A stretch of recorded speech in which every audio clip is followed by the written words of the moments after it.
Diamonds, supposedly symbols of eternal love. But did you know that today they are as common as an apple, and that the price you pay is the result of one of the most gigantic manipulations in the market? In the next 20 minutes, we'll reveal how an elite built that mirage, and how the world no longer buys it. Welcome to Business Saga. Chapter 1. Legend and Poster, Dark Origins. Did you know that diamonds weren't always considered rare or valuable? It all started with an empire built on exploitation, racial segregation, and absolute control that manipulated the global supply for decades. Let's unearth the dark origins of this industry, step by step, and see how an ordinary stone was transformed into a symbol of artificial luxury through cunning and oppression. Imagine mid-19th century South Africa, a vast, dusty land where agriculture and ranching dominated the daily economy of Boer settlers and indigenous communities. In 1867, a boy named Erasmus Jacobs finds a shiny pebble while playing on the banks of the Orange River, on his family's farm near Hopetown.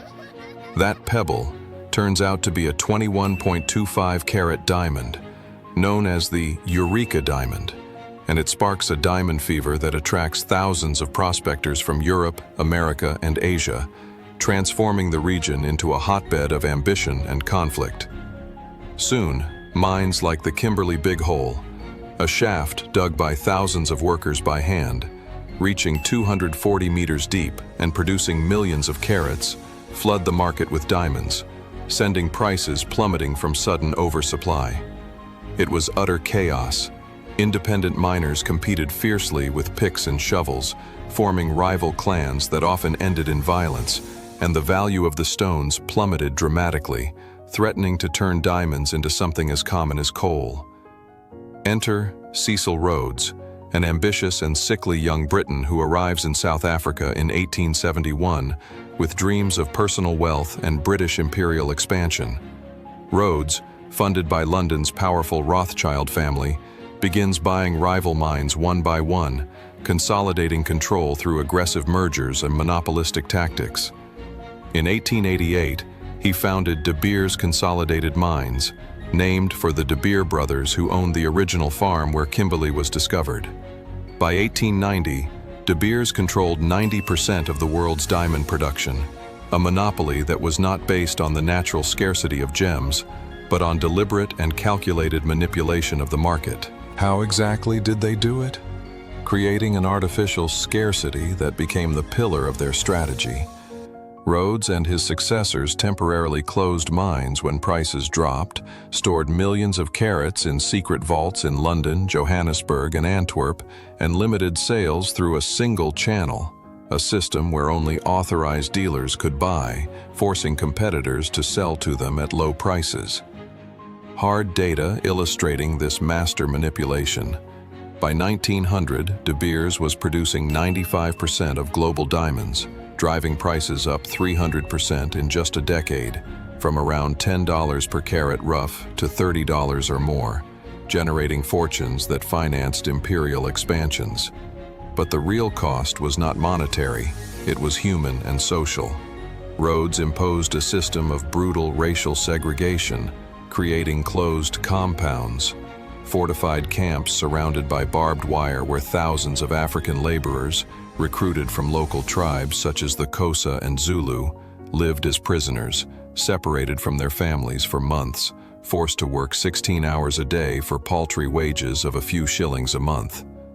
These compounds included naked body searches at the end of each shift to prevent theft, and laws such as the Glenn Gray Act of 1894 that forced blacks to work in mines to pay colonial taxes, dispossessing them of ancestral lands.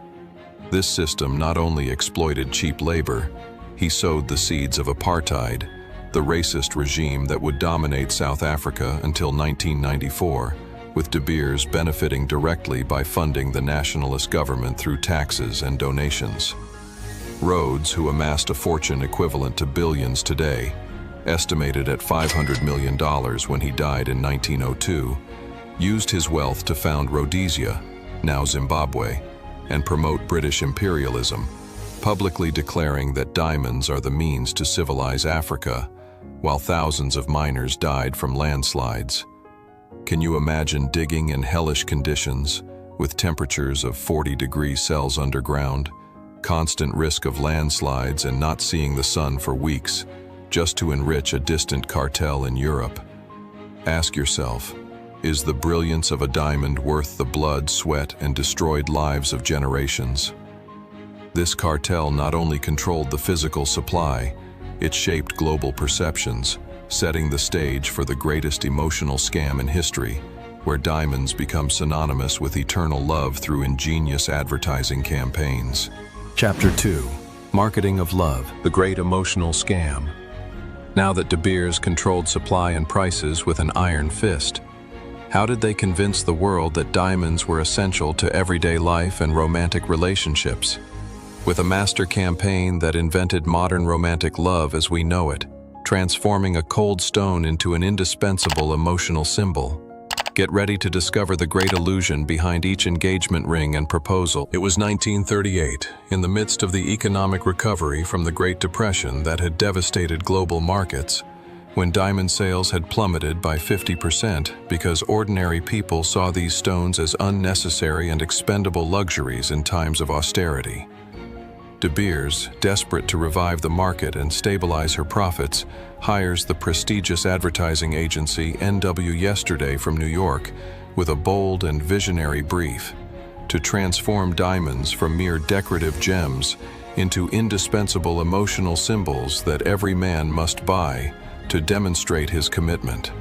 The creative genius behind this transformation was Francis Geraghty, a talented but underrated copywriter in a male-dominated era, who in 1947, exhausted after a long day of brainstorming, scribbles on a piece of paper, "A diamond is forever." A simple but powerful phrase that changes the world forever and becomes one of the most successful slogans in advertising history. This campaign, officially launched in 1948, didn't just sell diamonds. He sold an abstract idea that true love is eternal, unbreakable, and enduring, just like an indestructible diamond that resists time. Yesterday infiltrates Hollywood in a masterful way.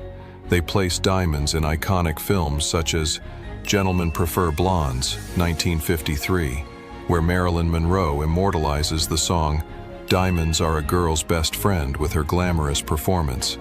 And they give gems to stars like Elizabeth Taylor, who amassed a collection valued in millions, for photos in magazines such as Life and People, creating a halo of celebrity aspiration. Shocking result: U.S. diamond sales rose an impressive 55% in the 1950s, from $23 million to $36 million annually, setting a global standard. Tradition of the engagement ring as a romantic rite of passage, entirely manufactured by De Beers and his agency. In 1939, Ayer suggested the arbitrary rule of 2-month salary for a decent ring, which later rose to 3 in 80s campaigns to drive higher sales, bombarding women's magazines such as Vogue, Harper's Bazaar, and Ladies' Home Journal with ads that subtly guide young men to taste their love with perfect carats, and cuts. Prior to this manipulation, engagement rings were rare or made from other gems such as rubies or sapphires, revealing data exposing the scam. In 1930, only 10% of American brides received a diamond in their proposal, but by 1990 that figure jumped to 80%, with De Beers expanding the campaign to emerging markets such as Japan, where sales grow from $0 to $2.5 billion in just 20 years through ads on local TV and magazines, and China, tailoring the message to family values. And to avoid any competition that could lower prices, De Beers bans resale in strict contracts with retail jewelers, convincing them not to buy used diamonds, and spouts cultural myths such as that diamonds lose their emotional value if they are resold or inherited, effectively burying the secondary market. In reality, a used diamond loses between 50 to 70% of its immediate retail value, not because of inherent scarcity, but because of this deliberate manipulation that keeps demand artificially high. Frances Garrity never married or received a diamond in her personal life, but her phrase generated trillions in sales for De Beers, and she was only recognized posthumously in 1999 as a marketing pioneer. Did you know that De Beers burned synthetic diamonds in public experiments during the 1950s to discredit them as non-eternal and soulless? Ask yourself, how many romantic traditions you buy, like the diamond ring on one knee, are actually corporate inventions designed to empty your pocket? But this glittering romantic mirage is stained with blood during the subsequent world wars and African conflicts, revealing an even greater horror that threatens to shatter the illusion altogether and expose the darkness beneath the glitter. Chapter 3: War and Blood Diamonds. The glow of horror behind manufactured romance, inflated prices, and glamorous campaigns. Diamonds have funded wars, oppression, and human atrocities for centuries. How does a symbol of pure and eternal love become a tool of terror, death, and destruction? Let's go to the bloodier side of this industry, where the shine hides a legacy of violence that persists to this day. During World War II, De Beers, under the leadership of Ernest Oppenheimer, who took control in 1929 after Rhodes, played a dangerous and morally ambiguous double game. While Britain and the Allies fought the Nazis, De Beers sold industrial diamonds, essential for cutting, drilling, and weaponry manufacturing tools such as tanks and airplanes, to Germany through neutral Swiss channels and clandestine routes. Despite international boycotts and embargoes, the U.S., dependent on these diamonds for its own war industry, used in munitions factories, accused De Beers of monopoly in 1944, but the company evaded prosecution by moving operations to South Africa and using opaque subsidiaries. Post-war, De Beers deepens his relationship with the apartheid regime in South Africa, funding the white nationalist government with mine taxes that generate billions in revenue in exchange for labor laws that keep black labor cheap and oppressed. Until 1994, De Beers controlled 80% of the global market, extracting wealth while black workers suffered in compounds like real prisons, with death rates from mining accidents of 20% per year in the 1950s, and diseases such as silicosis affecting hundreds of thousands. Oppenheimer justified this as economic stability for development, but it was systematic exploitation that perpetuated racial segregation. Then, in the 1990s, the term blood diamonds emerged. Stones mined in war zones and sold illegally to finance insurgencies and dictatorships. In Sierra Leone, the Revolutionary United Front, RUF, uses diamonds from mines such as Kono to buy weapons, maiming 500,000 civilians, cutting off hands and feet to terrorize populations in a civil war that kills 75,000 between 1991 and 2002.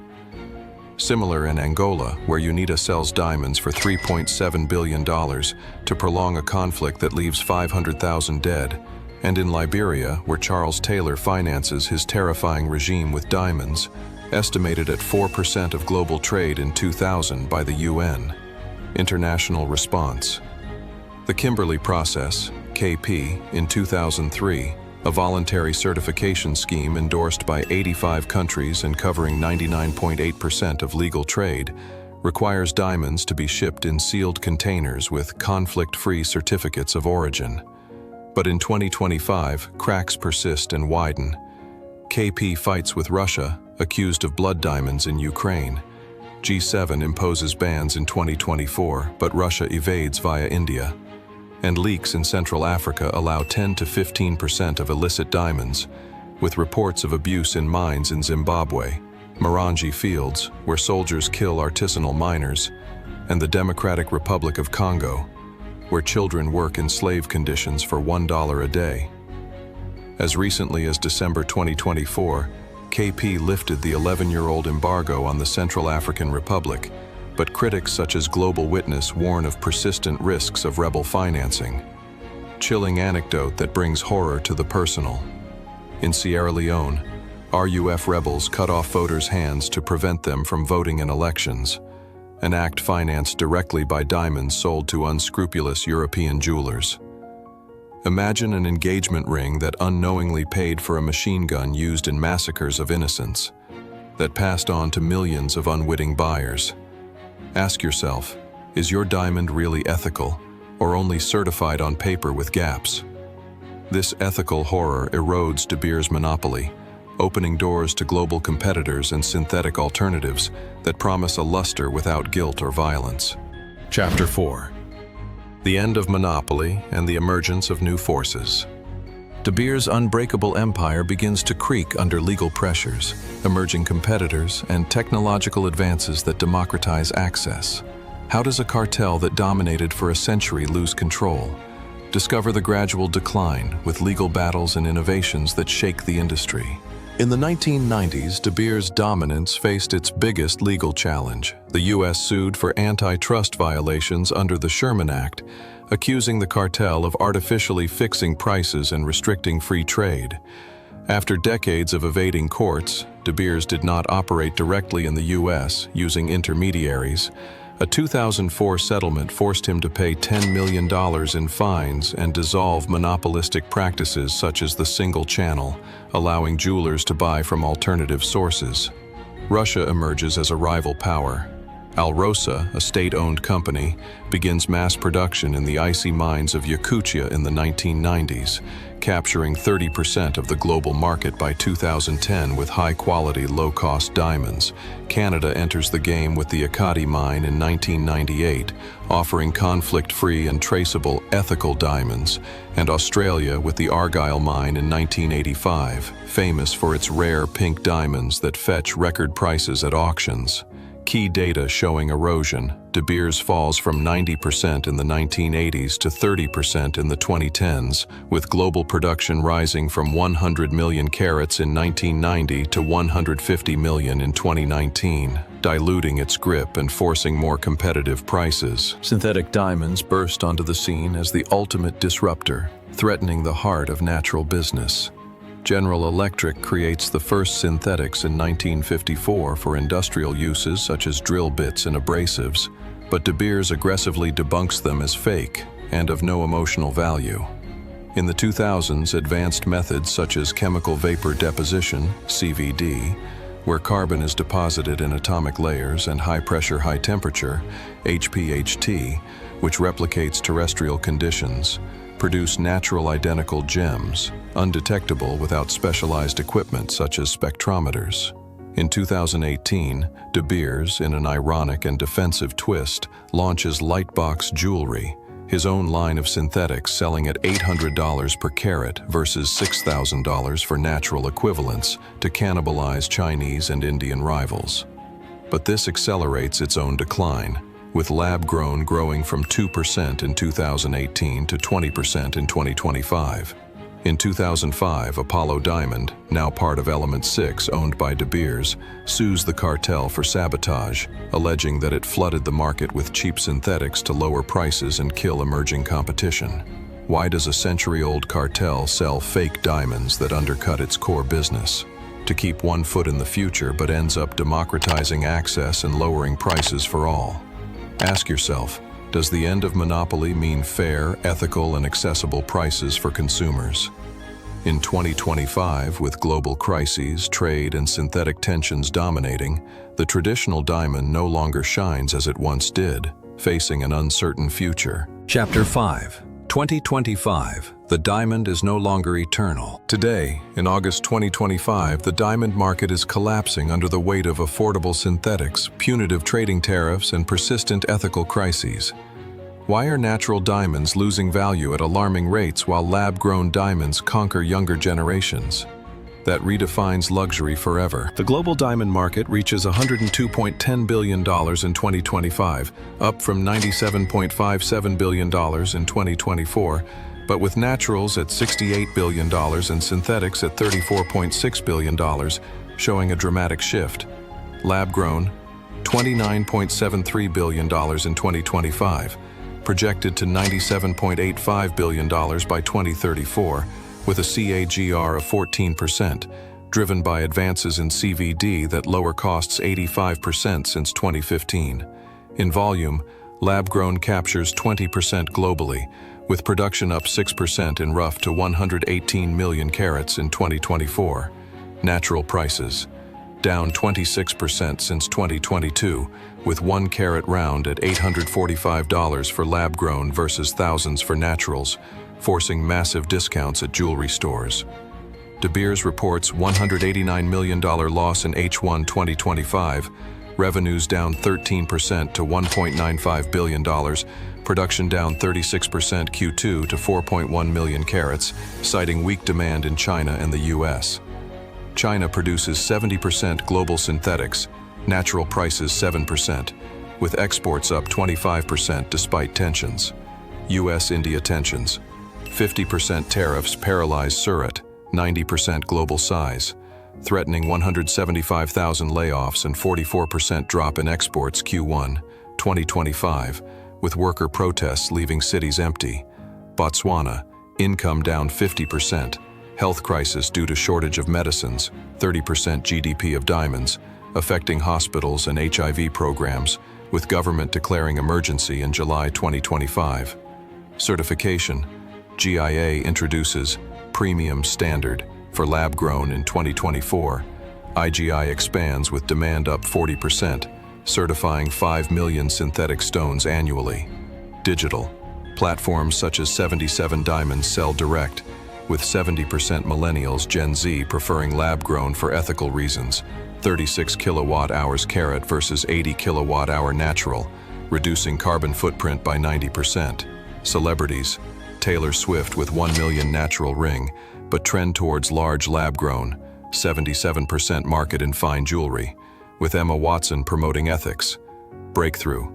Would you buy an identical diamond that costs 90% less and saves lives/minds?